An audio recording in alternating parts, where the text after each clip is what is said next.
কথায় আছে নদীর একুল ভাঙে অকুল গড়ায় নিয়তির কি খেলা, সেরকম বাস্তবতা দেখতে হয়েছে আমাদের। দর্শক, চর ভৈরবী হাইমচর উপজেলায় অবস্থিত। প্রতি বছরই এই এলাকাটি নদী ভাঙ্গন কবলিত হয়। দর্শক, 2001 সালে এই অঞ্চলের হাজারো মানুষের ঘরবাড়ি নদীর বুকে বিলীন হয়ে যায়।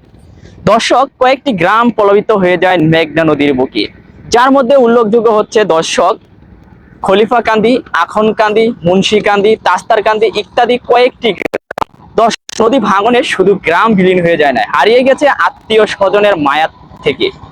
দর্শক, হয়তো আত্মীয় স্বজন রয়েছে কিন্তু নেই বর্তমান সেই আত্মীয় স্বজনের সাথে দেখা বা কথা। হয়তো যুগের পর যুগ চলে গিয়েছে আত্মীয় স্বজনের সাথে। দর্শক, সেই বাস্তবতাটা আমাদের দেখতে হয়েছে। দর্শক, আজকে সেই মেঘনায় আবার নতুন করে আমাদের স্বপ্ন জাগিয়েছে। দর্শক, সেই মেঘনার বুকে আবারও নতুন করে চর জেগেছে, মানুষ ফসল ফলাচ্ছে, আবারও সেই স্বপ্নটা বাস্তবায়ন হচ্ছে। দর্শক, তো আমি আছি এই মুহূর্তে চর ভৈরবী আমতলিতে। দর্শক, আপনাদেরকে দেখাবো আমাদের সেই নদী ভাঙে যাওয়ার মেঘনার বুকে চরগুলা। তো স্ক্রিনে একটু আপনি আমার ডাইন পাশে দেখানোর চেষ্টা করুন।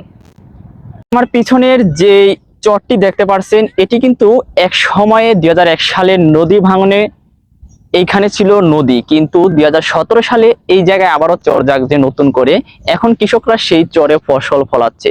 তো দর্শক, আপনাদেরকে একদিন নিয়ে যাব সেই চরে। তো সবাই ভিডিওটি শেয়ার করে আমাদের পাশে থাকুন।